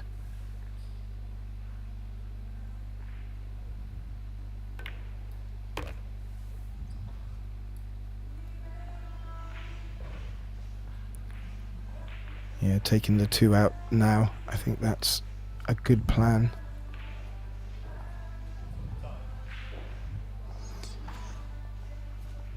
Yeah, and I do believe it might not be a big pocket on the 7 ball, but I actually think the 7 is available, but I would like to slide to it as soon as possible.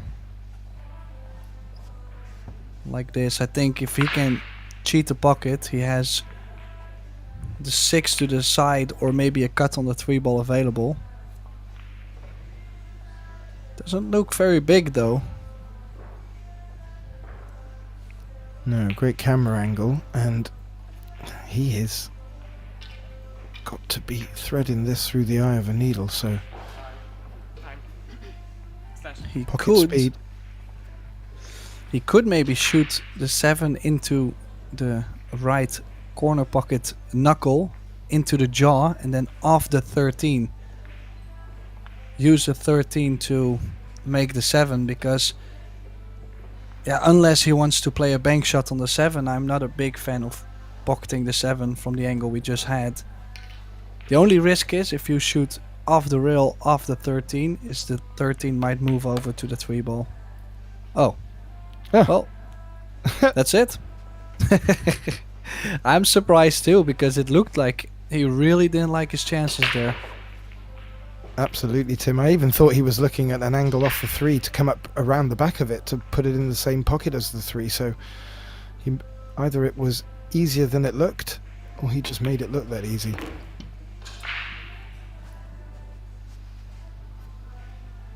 Yeah, still a little bit of a tricky position. I don't think he's gonna do much with the cue ball. Just leave the 8 to the bottom left corner. I just don't feel like you would want to go twice the long rail, find the window in between the 9 and the 15.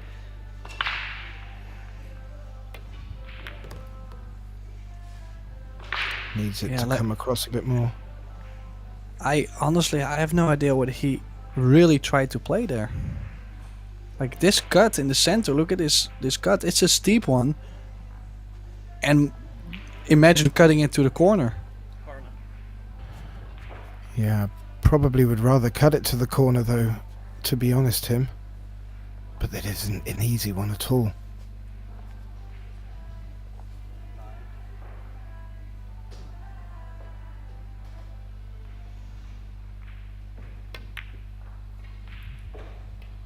Oh, it's close, but it's not there. So this is definitely Solanchevas' his best opportunity to get first rack on the board.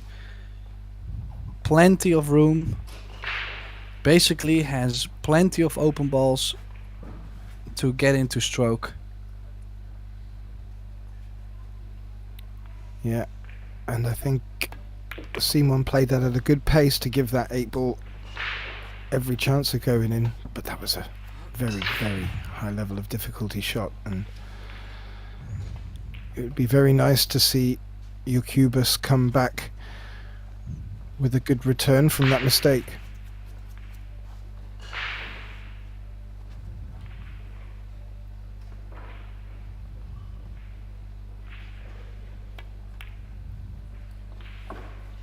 Oh, he's done it again, Tim, but has he got away with it? Oh dear. I mean, I don't think I've ever seen him play at this speed. I mean, I do believe he's made it to single eliminations of European Championships. Like, it's really not like he's a guy that goes 2 and out. But so far, the things we've seen from him, he's been all over the place, and it looks like he has to take a break. I think, yeah, he needs to find a rhythm. I mean, it must be the rhythm he has around the table. Maybe the shot clock. Yeah, I'm just having a look back, and he had a very comfortable win of 8-2 over the Greek Christos Papageorgiou, and I'm just wondering if he's had a bit of a wait, and that match began at 12:30, so that would have been 7.5 hours ago, and I'm just wondering if that's playing a little bit. He's a bit out of rhythm.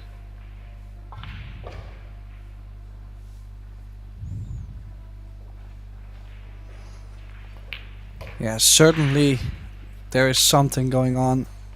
Maybe at one point we will figure it out. Maybe he comes back from his timeout and things are going completely different. But, well, I'm not someone that can tell the future, so we will find out soon. Let's see on this table. Mika van Berkel currently down, I do believe, 3-1, because Albin just ran out. Score says 2-1, but we just seen Albin make the 8. Interesting, just to point out to our viewers at home that I'm guessing that Tim as well, coming to you live with the commentary from the Netherlands, which is Mika van Berkel's home country, and we've watched him rise up through the ranks as a young player and is a force to be reckoned with. So him versus Albin is a good matchup. But make sure to stay with us, of course. I mean, Thank you. Thank you very much, Tim. I was just listening to the last comment you made about saying, well, I'm no mind reader. Well, that's kind of debatable. 1 or 2, and sometimes a lot more in during a match where I've co-commentated with you. You can call out the shots very nicely. but I won't be able to talk about what's going to happen in the future. You know, like I'm not a psychic. But yeah, I mean, it's just going to be very interesting. Obviously, Jokubas has been trying to play a rhythm he usually doesn't practice, or he doesn't really play in tournaments. That could be it. Maybe he plays a little bit more deliberate, and then now because of the shot clock he feels rushed. Like there's so many things that could happen, and maybe, oh, look at that cue ball. Well, that could be something. Anyways, there could be so many things. The only thing is, can he change it? Can he figure it out within 5 minutes of a timeout, within 5 minutes of a break? Well, you pointed out earlier with one of his first miss shot in the middle, he got up quite quick. I was noticing that he's getting down and getting up quite quick. It may, of course, be his natural rhythm, but I can't help but think just having that moment over the shot a little bit more concentration could be the determining factor. However, I've not had the privilege of seeing this lad play before, so it may be his style, it may be the way he keeps his flow. So he needs to do something soon as we come back to the table to see Simon Kural open up his second round of 2 breaks, and he finds himself leading 4 racks to 0.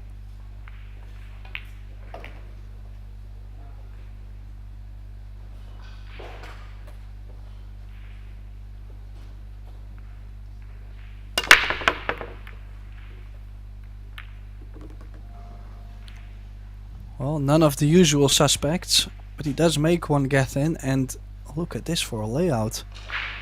I would love to have these all day long.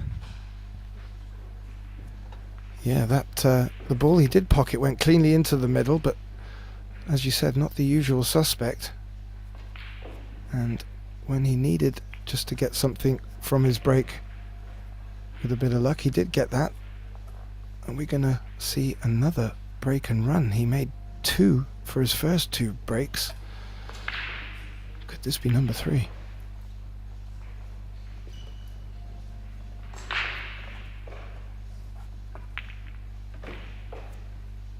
Now, do we see any tricky shots? He's going to pick up the 3 ball as soon as possible, and I think he can go 2 rails back up table for the 5 ball, and if he runs in between, he could take 6-7-5 or 5-7-6-8. I think, yeah, it's laying really well. Yeah, the 7 or the 5 for position on the 8, even the 6, you're correct. It's wide open for him and paying dividends from another good strong break.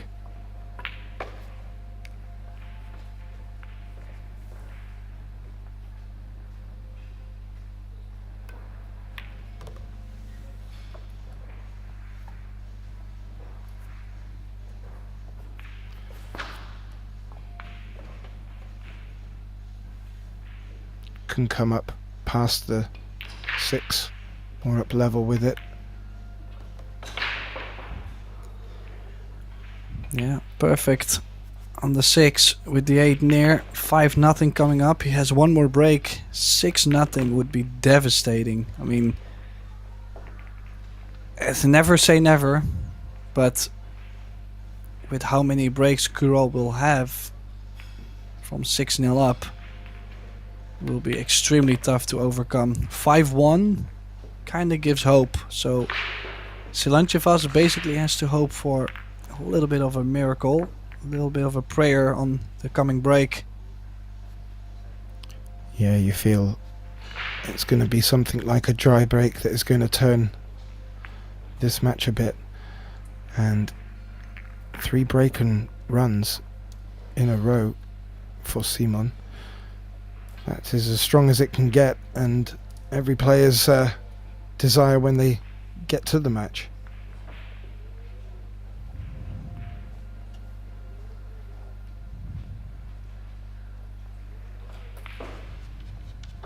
Will he change anything from the last break? He keeps it very close to the center. And the thing is, I feel like on this table the balls tracking towards the side are easily too high. So you either have to cut it slightly more, which is dangerous with the scratch, or take some pace off. And you see a little bit more cut, but now makes the 2 balls straight in the side. This is a little bit of a turnaround. The one opportunity I spoke about. The opportunity for Silanchevas to make something of a match out of this.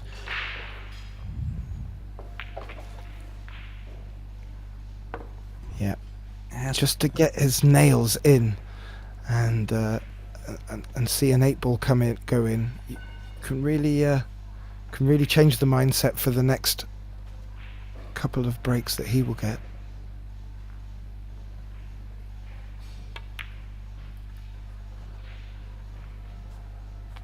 Oh, Tim needs to be making them.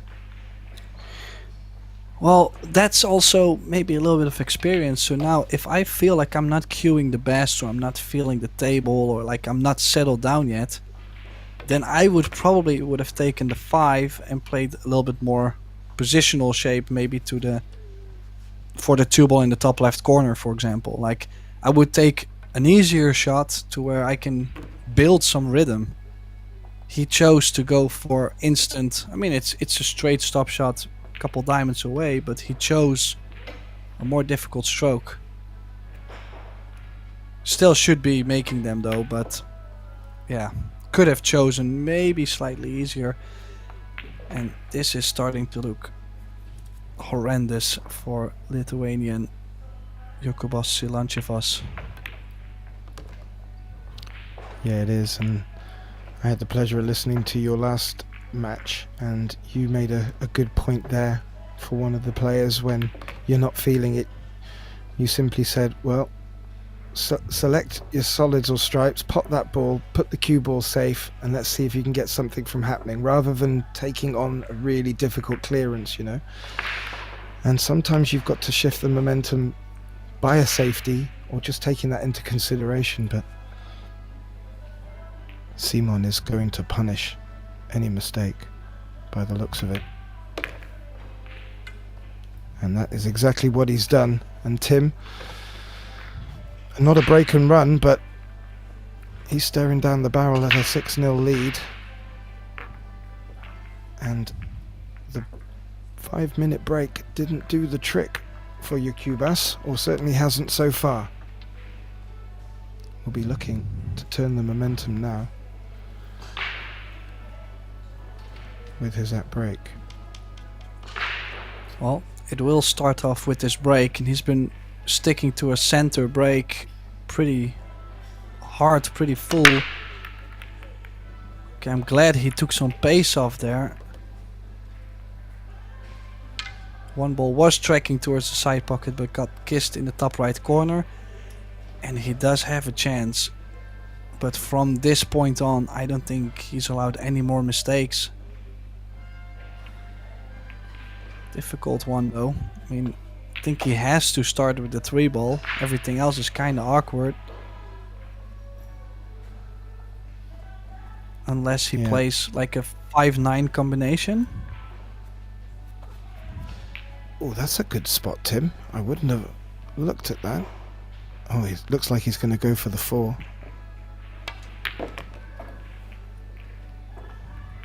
Do you think he meant to get a little bit something out the system with that shot? That was incredible power.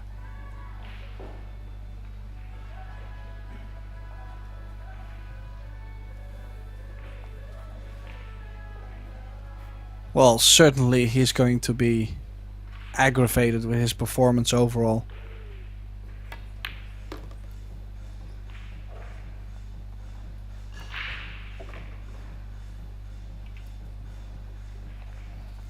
No. Maybe he just wanted to get that little bit of frustration out and let his arm open up a little bit. Is 6-1 going to be much more different to 5-1? I don't know. I think a comeback is a comeback, no matter how you look at it. I know the killer blow could come from Simon's break. This is a good opportunity.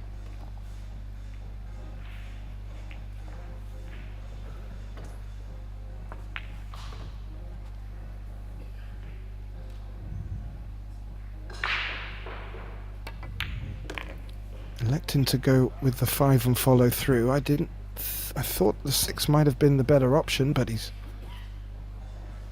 come back up and left himself an angle to come over, or has he? It's still a little bit of a shot though. I mean, going forward, I feel like after the second rail it's gonna open up towards the 2-ball. And to go back to stun right over, if you run into the 11-ball, you land on basically nothing.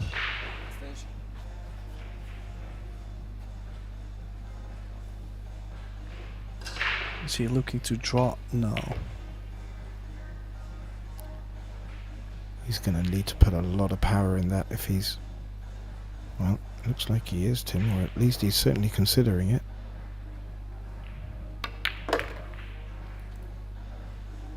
No, he went your way. Oh, nice shot. Well, the table surprised me there as well. I thought it was going to open up a little bit more, but it didn't. And those could also be... Ooh. Those could be the humid conditions in Slovenia. I was there last year, I believe. Hot weather, not the strongest air conditioning, so everything gets a little bit sticky and the rails start to play a little shorter. But he does manage to get the job done. Needs one more.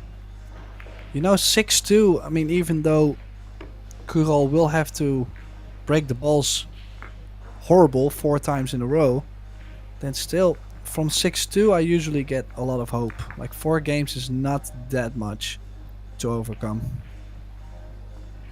No, and pool can be a cruel mistress sometimes when the momentum shifts. Or just that little nudge on the cue ball off the break that turns a great break into a ball in hand. And matches can certainly reshape themselves quite quickly.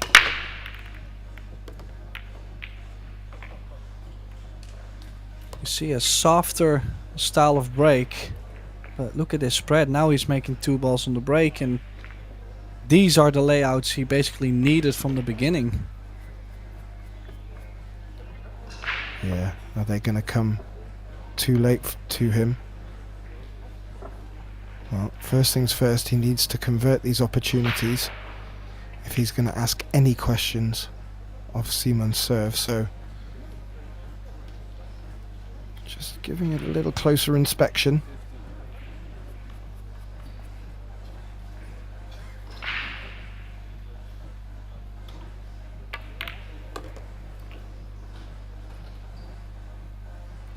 Well, I didn't want to say anything before he got down on the shot, but I was about to say he's looking at the plant there, and has he just come out a little bit difficult? No. Great shot.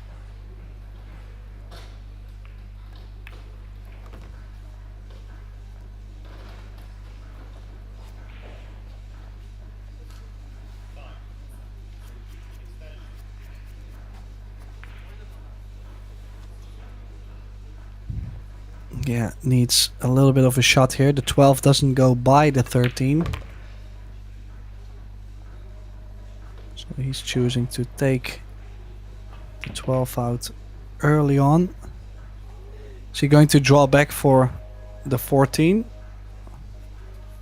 Kinda has to, I feel like. I don't think there is a way where he can play for both. If he can just nibble the cushion first, and no, he is doing the drawback. Has he got away with it? Yes, he has. Strong stuff.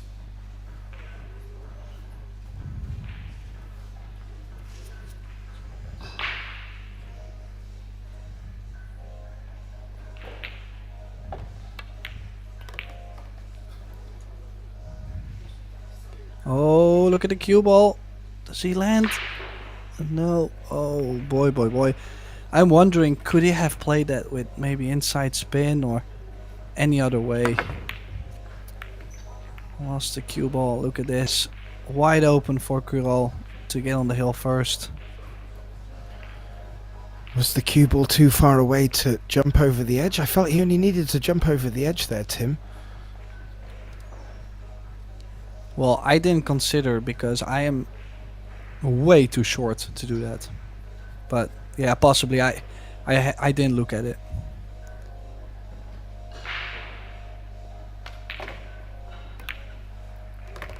Well, what Simon Kurol is now looking at is a great opportunity to take the hill.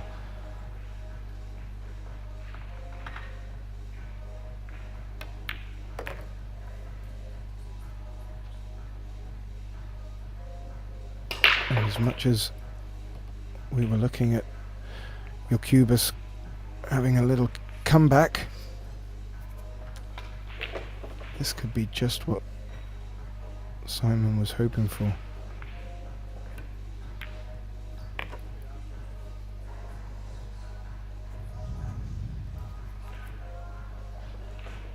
Yeah, I mean, nothing to take away from Simon's performance in this match. But yeah, you have to be honest, Silanchevas just purely struggled so far. And for Simon, it's picking up the pieces. Yeah, indeed. One good thing that Simon will take from this match so far would be his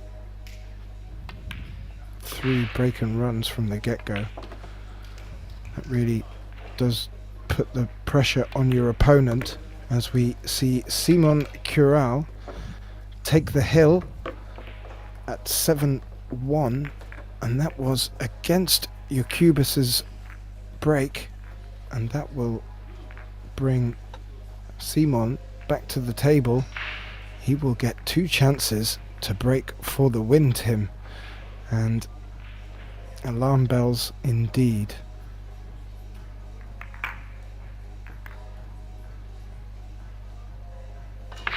Well, I think we're way past last call at this point. 7-1. What does that mean? Basically, Kurol 4 dry breaks or like missing 4 balls. I mean, I'm not too sure about those odds.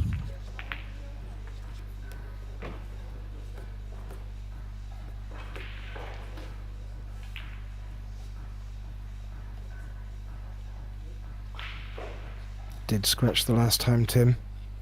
Let's see how he recovers from his last break.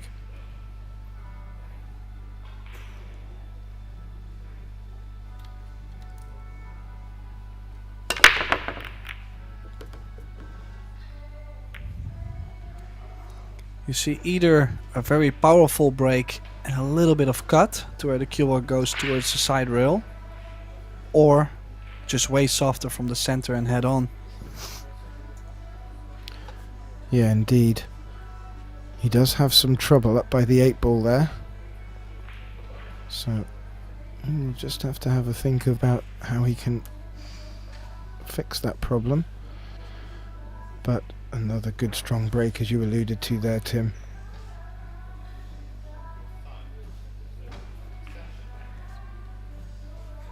Well, he's just taking that shot. Just looking at some of the other tables, and Mario Hay is having a tough tough match against Dusan Brachika, and there could be some fireworks left in this last day. Mario Hay clearly looking to go deep in this tournament, and he's having a tough time of it, as opposed to Simon Corral from Poland here, who seems to be leading a march.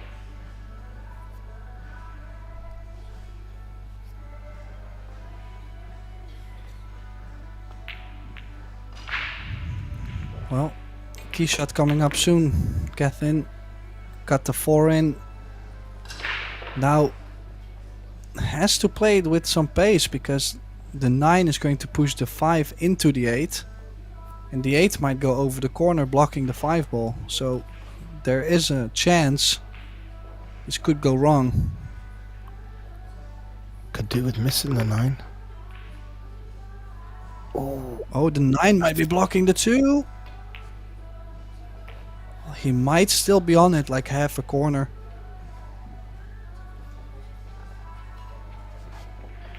Yeah, from a great overhead, it doesn't look too good for Simon there. Can he squeeze it through a gap?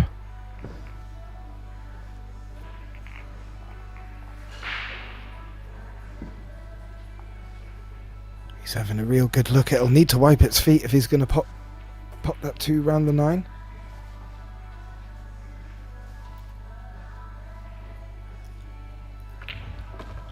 Well, might be his best chance. I don't really see anything else. He has to. You have to try, basically. What else are you gonna play? It'd be nice if he could leave it just inside, but he couldn't.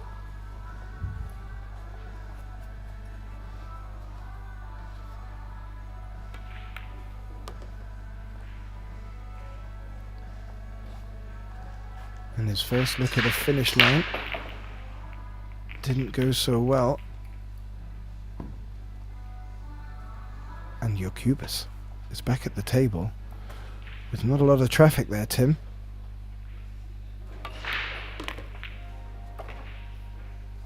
Ooh. Well, then again, would have liked to draw a little bit more. Rather be further than too short. Yeah. I think he also lost the belief a little bit. You know, like he's down 7-1. At some point, do you really tell yourself, I'm still gonna win this match, and be as focused as you would be in the beginning of the match? That's the question. I think that's kind of the thing there.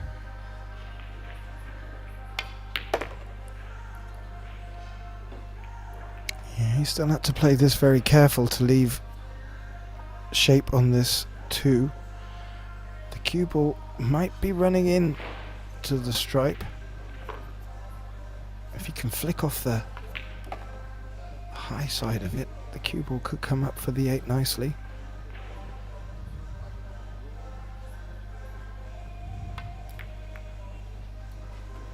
Like that, Tim. Ooh, beautiful. Well, did have to use all of the pocket, but it looks like he's on the 8 to close out the match, to get to the winners qualification round tomorrow. One step closer to last 32.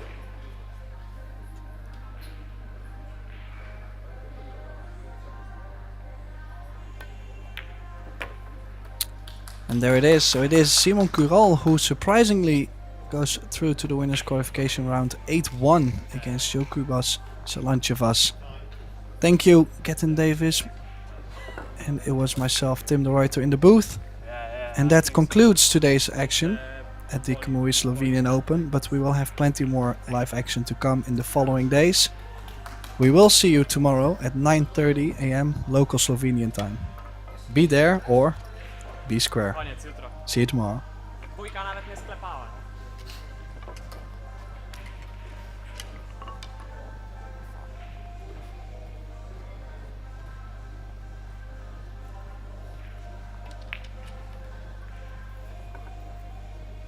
Good luck.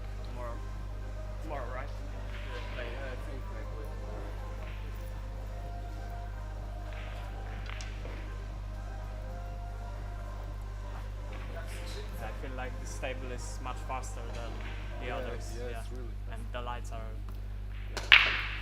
Shiny. Look at the table 3. It's Yeah, like, look at the light. Yeah. That's funny.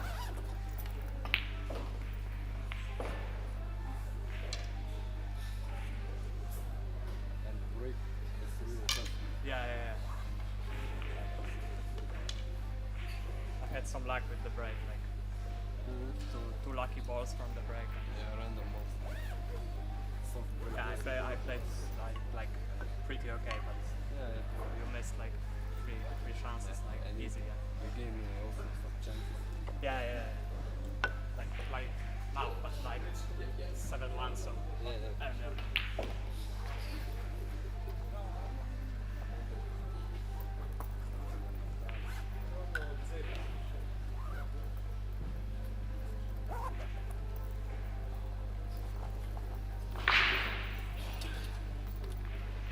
Good luck tomorrow. yeah, good luck too. Thanks.